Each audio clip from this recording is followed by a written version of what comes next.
Most of my professional career before I came here has been spent doing software development. So designing software, mostly in-house software for various companies. Sometimes on contract, sometimes on permanent. Oh, I would say the biggest difficulty we had when developing the curriculum was to actually have a platform to program on. More specifically, I was a little concerned about using JavaScript because JavaScript allows students to do things that they may or may not need to be able to do, right? So fortunately we found Khan Academy and developed a curriculum around that because Khan Academy keeps, has safeguards to prevent bad things from happening to neophytes. How to get the students to improve. Ideally, I just explain, hey, this is the better way to do it, and they do it that way, right? The keys to being a good software developer, whether or not you're having, you're majoring in it or you're not majoring in it, is to logically think about it, break it down piece by piece by piece, and then handle those individual pieces as best you can, right? So being able to do that, being able to logically take something and break it into its component parts is probably the most useful, but probably also the most challenging thing to teach. Computers are very complex machines. They don't always do exactly what you want them to do. Yeah. You try, and the more experience you have, the more problems that you have seen, the more likely it is it's something that you know how to fix, right? Otherwise, you do the same thing you do when you're programming, and that is you break it down, you figure out, okay, what could be causing the problem? Let's see if this is causing the problem. Oh, that's not it. Let's see if this is causing the problem. And you either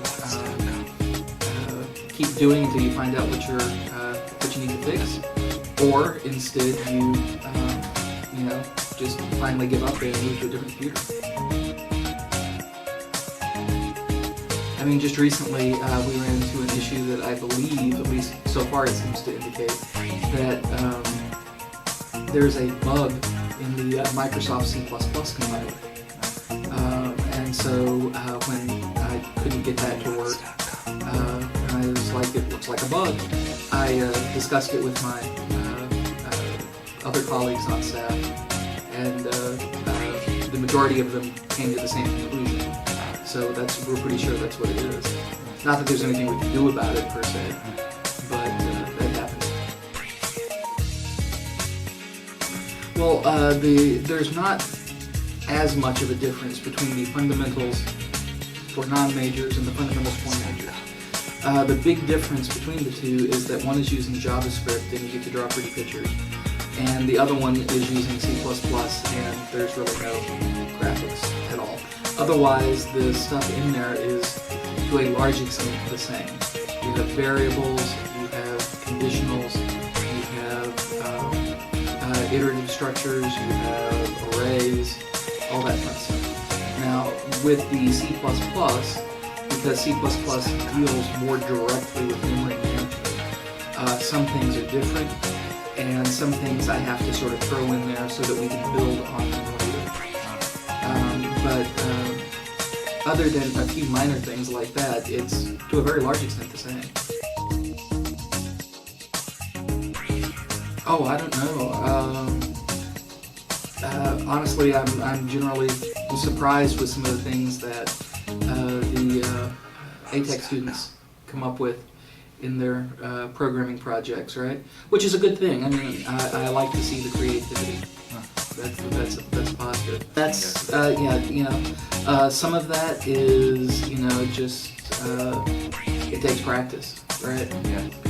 And the more you do it, the easier it's going to be. And that's one of the things I really want to convey to students is that, this is a computer. You're not really going to be able to break it if you code something wrong, right?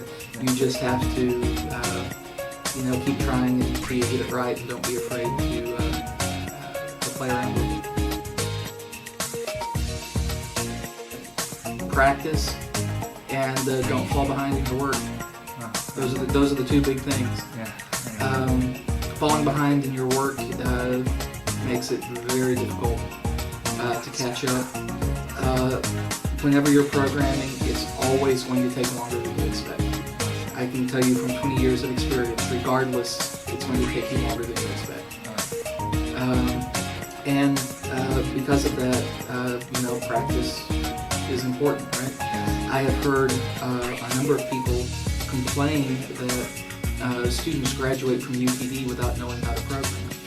And it's not because we didn't teach them, it's because after Computer Science 2, which is a freshman, or actually in some cases a freshman level class, they never touched computer code again, right?